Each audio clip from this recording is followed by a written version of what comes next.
मुख्यमंत्री हेमंत सोरेन के गृह प्रखंड क्षेत्र के गोला प्रखंड सह अंचल कार्यालय परिसर में हुप्पू पंचायत के खोखा ग्राम के आदिवासी करमाली परिवार के कई महिला पुरुष सहित छोटे छोटे बच्चों संग पीड़ित परिवार के लोग जमीन पर कब्जा दिलाने को लेकर बुधवार से अनशन पर बैठे गए हैं।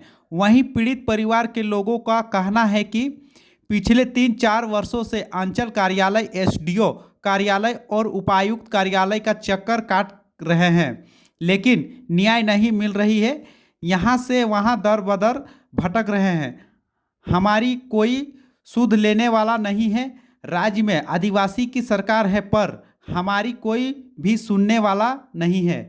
इधर अनशन में बैठे महिला पुरुष का कहना है कि जब तक जिला प्रशासन न्याय नहीं दिलाती है तब तक हम लोग अनशन पर बैठे रहेंगे। जबकि इससे पूर्व रामगढ़ उपायुक्त, एसडीओ, सीओ को लिखित शिकायत कर चुके हैं। यदि इस धरने के माध्यम से जिला प्रशासन और सरकार हमारी मांगों पर विचार नहीं करती है तो हम लोग यहीं इसी कार्यालय में अपनी जीवन लीला समाप्त कर ले।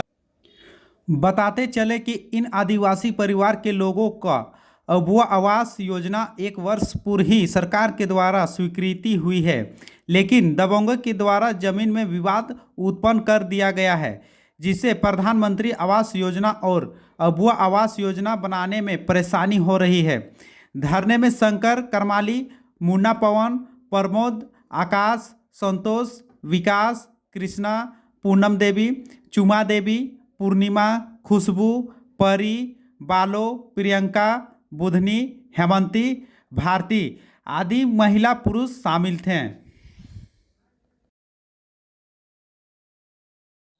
मामला ज़मीनी विवाद है। हम लोग का 3 साल से जाली पेपर बना के सरकार के हम लोग को गुमराह कर किया तो जा ही रहा है, सरकार को भी गुमराह किया जा रहा है। इसमें हम लोग एसडीओ साहब से भी जाके मिले। हम लोग को केस भी चला 107 का, 126 का प्लस 144 का। 144 में हम लोग को जो डिसीजन निकला, डिसीजन में एसडीओ साहब अंचल से जांच रिपोर्ट मांगे थे, तो अंचल से इधर से जांच रिपोर्ट गया नहीं। और जब आज इधर से जांच ही रिपोर्ट नहीं गया तो उधर से एसडीओ साहब नापी का आदेश कर दिए हैं। हम लोग दोनों को लड़ाने का काम किया जा रहा है। अगर यही चीज़ स्पष्ट हो जाता दोनों का ज़मीन किसका है, क्या जाली है, अगर मेरा जाली है तो हमारा पर कार्रवाई होना चाहिए, और अगर उसका जाली है तो उसका पर कार्रवाई होना चाहिए। लेकिन सीओ साहब पूरा दोनों को एकदम बरगला कर रख दिए हैं। कभी उसको बुलाते हैं, कभी हमको बुलाते हैं। हम आते हैं तो बोलता है घर बनाओ, वो जाते हैं तो बोलता है उसको रोको, काहे बना रहा है वो। दोनों को हम लोग को परेशान किया जा रहा है। और हम लोग एसडीओ साहब से दोबारा मिले तो बोलता है कि यहाँ तो कलम चल चुका है बाबू, अब क्या करें। सो अब ऐसा करो, हम अंचल अधिकारी को बोल देते हैं, सीओ साहब को जो सच्चाई है वही करेंगे।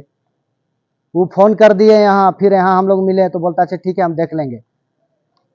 इसी तरह फिर हम लोग को 2-3 महीने टालें, उसके बाद फिर से उस समय नापी तो कैंसिल कर दिए, फिर से तैयारी कर रहे हैं नापी करने का।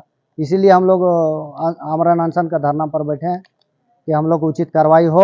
हम लोग आम आदिवासी मजदूर हैं, गरीब मजदूर हैं, और हम लोग को जो भी ज़मीन है उतना ही सा ज़मीन है जो हम लोग का घर मकान बना हुआ है, और थोड़ा बहुत बचा हुआ है, उसमें हम और गरीब बनाएंगे घर। क्या मांग करना चाहते हैं आप?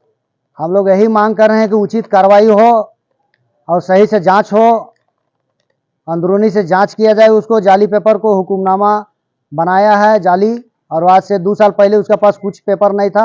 आज हुकुमनामा 1939 का कहाँ से है, ये चीज़ जान। आज आप लोग आमरण अनशन में बैठे हुए, अगर मांगे नहीं मानी गई तो हम लोग यही